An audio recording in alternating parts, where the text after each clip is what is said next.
Plaisir, ça m'a fait évidemment, d'autant plus que j'étais assistant sur 5 films de Truffaut avant. Passe-Montagne, mais je n'en citerai pas qu'un, il y en a deux, c'est Passe-Montagne et Van Gogh de Piala.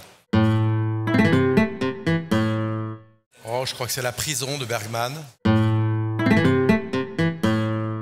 L'honnêteté, ce qui me vient, c'est un mot un peu grossier, l'honnêteté, enfin un peu bateau, disons, mais c'est ne pas prendre des vessies pour des lanternes. C'est vraiment, il faut que ce soit quelqu'un à qui on ne la fait pas et qui ne se la raconte pas à lui. C'est-à-dire qu'il faut quelqu'un qui soit clair devant ses ratages, ses réussites, mais sans trop en faire et sans trop en être content.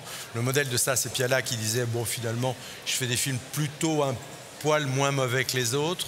Voilà, ça pour moi, c'est à la fois la modestie et une certaine reconnaissance de ce qu'il était, donc du réalisme, disons du réalisme, ne pas se bourrer le mou, quoi, voilà.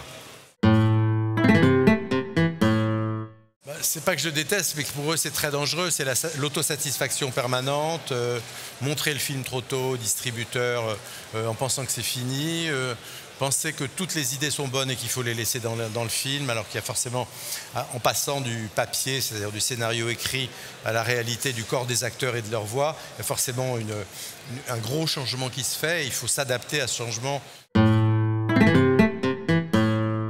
Avec un C, je préfère le Piala largement au film de Mai Wen, si c'est ça que vous voulez dire, bien que le film de Mai Wen est tout à fait estimable, que c'est une cinéaste qui déménage, qui a vraiment beaucoup de qualité.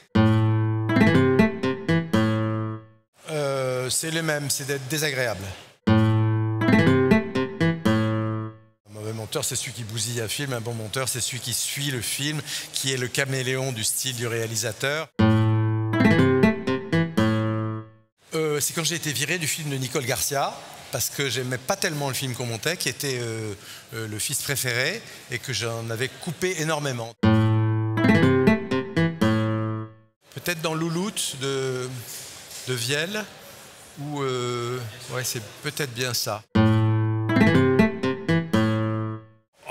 Le plaisir coupable, c'est les femmes, toutes les femmes. Enfin, pour un homme, c'est de regarder les femmes en les déshabillant du regard, les déshabillant du cerveau aussi. Je ne suis pas du tout sectaire. Hein. Pour moi, le corps et l'esprit, c'est exactement pareil. Donc, et la femme étant plus intelligente que l'homme, pratiquement toujours, il y a un double plaisir à regarder les femmes au cinéma. Zut. Là, ce n'est pas une réponse très longue, mais il n'y en a pas d'autre. Zeit. C'est la musique de Makeveïev que j'ai vue hier dans Une affaire de cœur. J'aimerais qu'il lise La vallée du néant, qui dit que Dieu n'existe pas, de Jean-Claude Carrière. Augmenter toutes les avances sur recettes et voler plein d'argent au gros film.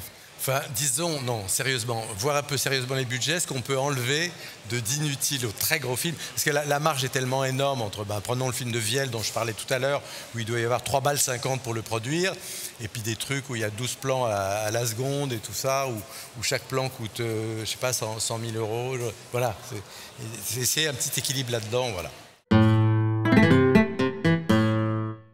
Au début, j'étais vraiment dans le 5e tout le temps, et maintenant, je suis de plus en plus loin. Pellicule, il n'y a pas photo. Les deux, alors là, il n'y a pas de problème. Une séance à 8 h, à 10 h, à midi, puis à 18 h, apéro. Ah si, Festival des 3 continents. Une fois, j'avais voté pour un documentaire chinois absolument magnifique, dont je ne me rappelle plus le nom parce que ça fait quelques années que la mémoire se barre un peu. Voilà, c'était voilà, j'étais président d'un jury et j'avais 2 voix, donc hurrah, j'ai gagné, tout ça. Voilà. Fin.